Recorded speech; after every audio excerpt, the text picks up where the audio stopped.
Hey, you guys, it's Life of Nikki Lee podcast. Thanks for tuning in. I hope you're doing well and living your fullest every day. So I hope you guys are doing awesome this weekend. Cheers to the weekend, you guys. Cheers to the upcoming holidays. I hope that everything is going well and you got your Christmas shopping done. Now, tonight we're going to dive into something a little bit different. Not too long ago, I, told a couple of my subscribers that I would be doing more content about scary stories, crime stories, and things of that nature. So tonight, who I want to talk about is Miss Eva Dugan. Now, this was the first woman to be executed in the state of Arizona. So we're going to talk about the tragic end and execution of Eva. Now, she was born in Salisbury, Missouri in 1878. While there's not that much known about the younger years of her life, she got married around the age of 16, with who she had two children with her husband. By the time she was 20 years old, her husband mysteriously vanished. Now, in search of a better life, she started trekking with those who were in search of gold during the Klondike Rush, which is where a lot of people were going up north in search of gold. It was during this time that she decided to become a lady of the night. She even gave herself a name, the Claw-Fingered Kitty. Okay, so Miss Eva, she was about her business. She was nothing to play with. Now, during this time, as she was trekking up north, she ended up going all the way to Alaska. Once she was in Alaska, she came back and she traveled down to New York, and then she eventually ended up in Arizona. Now, one thing that you do need to know about Eva, because it's going to come up later on in this story, over the next several decades, she got married. I think she had about 5 husbands. All 5 husbands mysteriously vanished. Okay? So just keep that in mind. We'll circle back around to that. Okay? Now, she ended back up in Arizona. She came to Arizona. She met a rancher by the name of Andrew Mathis. Now, Andrew Mathis, he was known to be rude, belligerent, just a very uptight, frugal businessman who was all about his bag and not about sharing. So the arrangement was that Eva would be his housekeeper and she would handle, little things around the house for him and help him along. And also, he understood that she was still in the game of prostitution and that he would invite Johns to his house to sleep with Eva. And in exchange, when she would charge these men $3 each, she would give him a 50-cent cut of each one of her dates. So that was their arrangement. Now, it wasn't that long before these two started feuding. 2 months into living together, Andrew Mathis started saying things like, she's trying to kill me, she's trying to poison me, talking to people and just saying, hey, I don't trust this woman, she's trouble, right? So they get into it, they have a huge argument. As a matter of fact, one of his friends who witnessed this argument said that they saw them arguing and Andrew wanted her to leave his property that very day. Now, strangely, that is the last time anyone saw or heard from Andrew ever again, because he too mysteriously came up missing, right? So a few days later, Eva came to some of his associates, and she was trying to sell his livestock. And they were like, well, what happened to Andrew? Where is he? And she said, oh, he took a trip to California. He left me in charge of his affairs. And then his friends were like, yeah, right, lady. We're not buying anything from you. And that didn't even sound like something Andrew would do. So they did not take her word for it at all. So they declined to buy anything because they just didn't trust Eva. They didn't trust this story. So when Eva saw that was going left and that wasn't going to work out, she decided to take Andrew's money box and his coupe, and she pretty much stole his car. And she drove somewhere and sold it, probably for about $600, right? Now, she went to go live with her daughter by the time police caught up to her because, of course, this man was missing. His friends, his associates, everyone was like, this isn't like him to just up and leave like that. Now, at this time, they couldn't really do anything to Eva because the only thing she did was steal his car.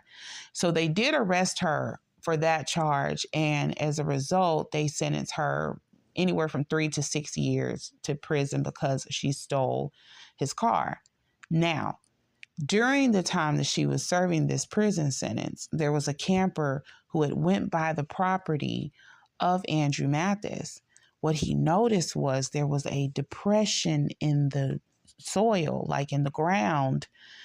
And usually when you see things like that, something is buried underneath because obviously the earth is unsettled and it's just not a natural look. When something has been buried, okay?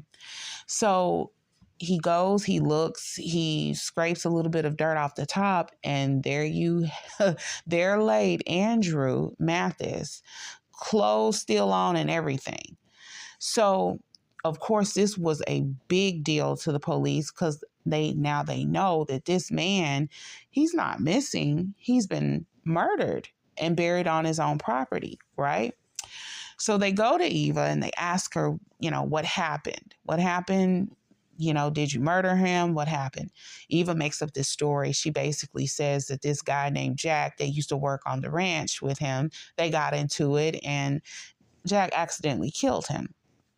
Now, of course, she's going to sit up there and say she had nothing to do with it, but police didn't buy it because you know what else? They did their own research.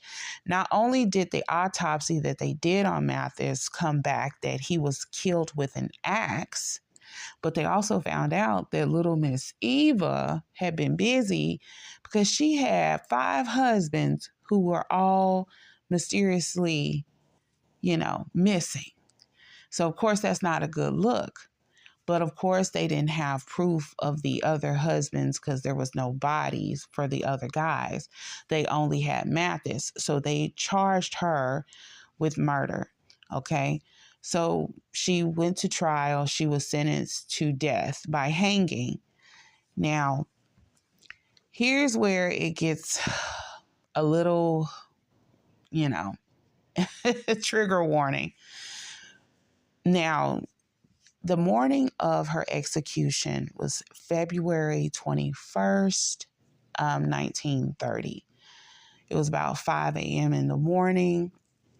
They said she was in good spirits. They said the night before she had spent time with some of her, closest loved ones playing cards and all those things. And she seemed to be, very accepting of her fate. Now, as they walked her up to the gallows, the warden, he told her, hey, you're a good person, this, and that. Because before all this stuff happened, during her prison sentence, when she knew her fate was sealed, she started doing interviews and she charged $1 per interview, I believe. The purpose of charging for these interviews because she knew that she wanted to buy her own casket, all decked out, all fancy, honey. Miss Eva was something else. And she said, hey, if she was going to go out, she was going to go out feeling like the diva that she was. Now, here's where it's a little graphic. Now, as she walked up, because of course it's death by hanging, you have to stand on the trapdoors. The security walks her up there. They place the rope around her neck and they set her on the trapdoors. At 5:11 a.m., the trapdoors open. She falls 10 feet down, hanging by the rope. Now, what they didn't calculate well by some kind of measurements is why this ended up happening. Instead of the rope snapping and breaking her neck instantly, killing her, she was actually beheaded. Like the rope decapitated her. And during this time was the first time in Arizona that women were allowed to witness an execution. And Lord, what an execution it was, honey, because Miss Eva's head popped right off of that rope and came rolling towards the people who had witnessed this execution. And people were falling out, people were fainting and screaming and begging to leave, and it was just a hot mess. And basically what this whole execution, which was basically botched, it was so heinous that it actually came back to the courts and was like, you know what? We don't need to do death by hanging anymore. We need to convert to the gas chamber. And in 1934, that's what they ended up doing. So Miss Eva Dugan's execution actually kind of changed the course of history about, you know, punishment by death and how they decided to handle these things, because it seemed a bit inhumane to do death by hanging, especially with this being the first woman to be executed in the state of Arizona. So that kind of just shaped the path of, you know, how things are today and what led to, you know, no longer having hangings and now going to gas chambers. Of course, it's lethal injection today, but, you know, just telling you how that changed.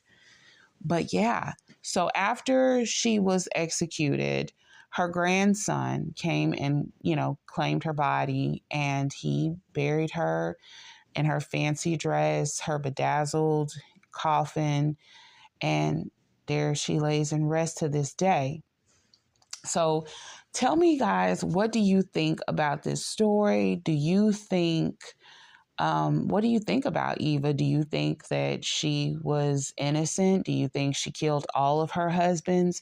What do you feel about it? How do you feel about punishment by death? Let me know. Drop in the comments below, and I'll be dropping more goodies like this for you every weekend. It's Nikki Lee signing out, and I'll see you on the next one. Bye.